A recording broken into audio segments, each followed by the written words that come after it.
Hello my YouTube beauties and welcome back to my channel. Today we are going to do a first impression on this guy right here. If you have been on YouTube lately, you are probably familiar with this product. This is the Silisponge from Molly Cosmetics. It's supposed to be a sponge that saves product, like how your beauty blender. Every time I say beauty blender, I think of booty blender. I don't know why. So this is supposed to help save product, whereas your beauty blender soaks up the excess product. This is supposed to save and make sure you don't waste any product. It's not supposed to absorb anything. Yeah, so I've seen a lot of mixed reviews on YouTube so far. I've tried to not watch a whole lot of videos on it to get a first impression for myself. I've seen good reviews, I've seen bad reviews, really depending on how you use it, if you see yourself using it over a beauty blender in the future. So it comes in this package right here. On the back, it says, "Thank you for purchasing this product. To use circular or back and forth movement to spread product, tap to blend." It's supposed to be really easy to clean. I ordered one sponge, but I think there's two in here. Maybe I accidentally ordered two. I don't know. Or they just said, hey, let's give you two sponges. So I got two sponges. This is what they look like. They're in like this little bag, and let me open this. This is what the Silisponge looks like. It does look like a boob insert, so you know, there's that. It feels very interesting. This is supposed to be an alternative to the beauty blender, so we will see. I'm going to apply some foundation. Oh, I already got it dirty. Whoops. I am going to use the CoverGirl Ready Set Gorgeous Foundation just because I know how this applies and I love the way it applies, and it'll be good to, you know, kind of compare it to. I am going to try and do my whole face with this sponge if it does look pretty good. If not, I'm going to resort to a beauty blender and kind of go from there.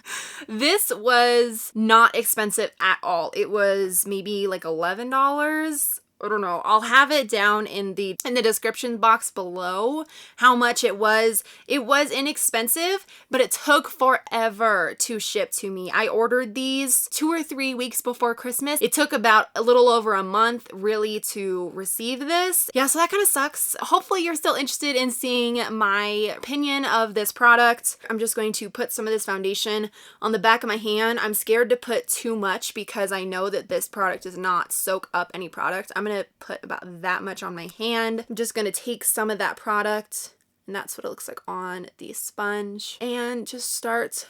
I think you just, I don't know. That's interesting. First off, like, do you hear that? It sounds like, it's taking a while to blend out so far.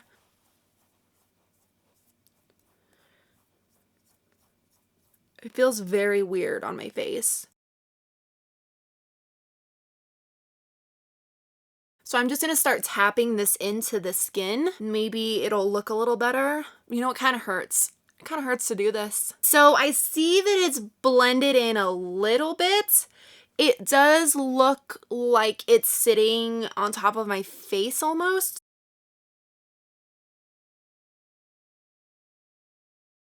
So first, I'm kind of just spreading the foundation around my face, and then I'm going back in and patting it in. So I'm struggling here. Like, you see how I have a blemish? I'm trying to cover up that and my chin, and it's not doing so well when I'm focusing on one particular area. When I'm just blending the foundation all over my face, it doesn't look that bad. But when I'm just trying to work up my chin right here, it's not really doing that. So we'll try it some more on this side of my face.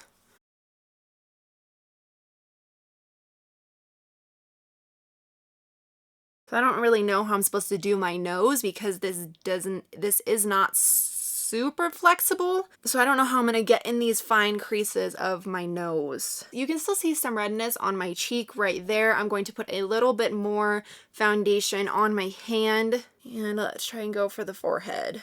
Okay, don't move it in circular motions. It does not look good. All right, let's try and go back in on my cheek area where it just didn't apply that much coverage. And this is a pretty full coverage foundation, so I really should not be having to double up on areas. I'm really struggling with how to do my nose. Like, use this little tip Okay, so I think I'm about done applying this to my face. Let me look up close and I will zoom you in so you can see how my skin looks a little better. Okay, so we are up close and personal, and I am just taking a mirror right here and just looking at my skin. You know, I think my forehead looks pretty good, and I think my cheeks don't look that bad, but as you can see, like if you look really close, these little crevices on my nose, they look quite cakey because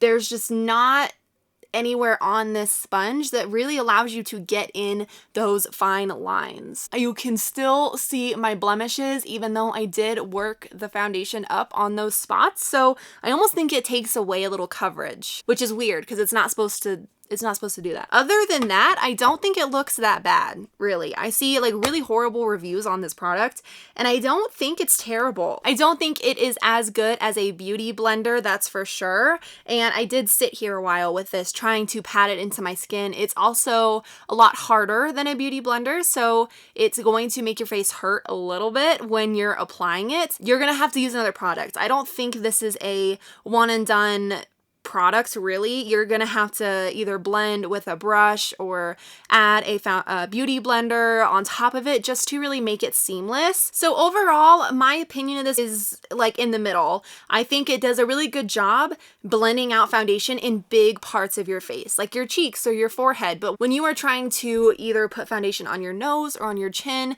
something that's a smaller area, you're really gonna struggle building up the foundation and really getting the coverage that you want and getting in those fine lines, because right here it doesn't look good. If you have time and you'd like to play around with this just for something different than either I just hit my hand, than either a brush or a beauty blender, and you wanted to try something different, I don't think this is a bad option, but you're gonna have to go back in with a beauty blender or a brush on top of it to fix the areas that either don't have enough coverage or you can't really get in those fine lines. But, you know, other than that, this isn't a bad product. I don't think it's horrible. So I hope you guys enjoyed this video. Please give it a thumbs up if you did. Don't forget to subscribe before you leave so you don't miss out on any future videos.